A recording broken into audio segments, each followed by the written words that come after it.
Hi ವೀಕ್ಷಕರೇ, ನಾನು ನಿಮ್ಮ ಆಶಾ ನಾಯಕ್. ಹಪ್ಪಳ ಒಂದು 5 ದಿವಸ ಸ್ಲ್ಯಾಪಲ್ಲಿ ಒಣಗಿಸಿ ಇಟ್ಟಿದ್ದೇನೆ. ಅಂದರೆ ಇನ್ನೊಂದು 2 ದಿವಸ ಒಣಗಬೇಕು. ಮೊನ್ನೆ ವಾರದಲ್ಲಿ ಆರ್ಡ್ರ್ ಮಾಡಿದವರಿಗೂ ನಾನು ಕೊರಿಯರ್ ಮಾಡಲಿಕ್ಕೆ ಆಗಲಿಲ್ಲ. ಈಗ ರೆಡಿಯಾಗಿದೆ ಹಪ್ಪಳ, ಇನ್ನೂ ಆರ್ಡ್ರ್ ಮಾಡ್ಬೋದು. ಗೆಣಸಿನ ಹಪ್ಪಳ, ಹಲಸಿನ ಹಪ್ಪಳ ಇನ್ನೂ 1 ತಿಂಗಳು ಆಗಬೇಕು, ಏಪ್ರಿಲ್ ನಂತರ ಸಿಗ್ತದೆ.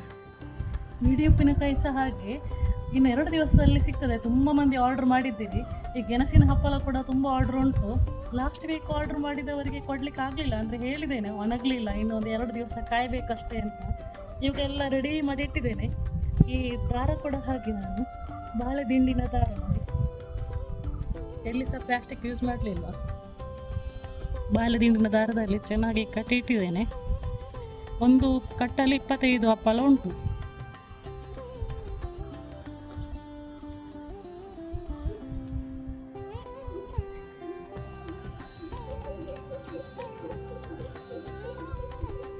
ಹೀಗೆ ಹಪ್ಪಳ ಕಟ್ ಮಾಡಿ, ಅಂದರೆ ಒಂದು ಕಟ್ಟು ಪ್ಯಾಕ್ ಮಾಡಿ ಇಟ್ಟರೆ ಚೆನ್ನಾಗಿ ಒಣಗಿದರೆ ಎಂತ ಹಾಳಾಗೋದಿಲ್ಲ. 1 ವರ್ಷ ತನಕ ಎಂತ ಆಗೋದಿಲ್ಲ.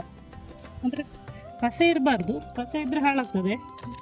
ಮತ್ತು ಆರ್ಡ್ರ್ ಮಾಡಿದವರು ಕೂಡ ಹಾಗೆ ಚೆನ್ನಾಗಿ ಹಪ್ಪಳ ಕಾಯಿಸಿ ಆದಮೇಲೆ ಚೆನ್ನಾಗಿ ಪ್ಯಾಕಿಂಗ್ ಮಾಡಿ ಇಡಬೇಕು.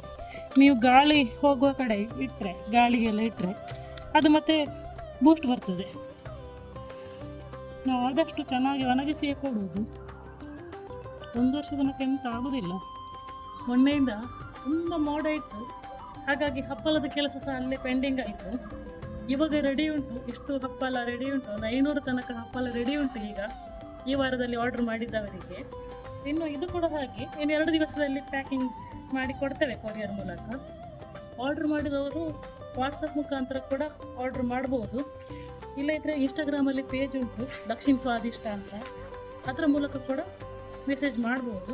ಆರ್ಡ್ರ್ ತಗೊಳ್ತೇವೆ ನಾವು.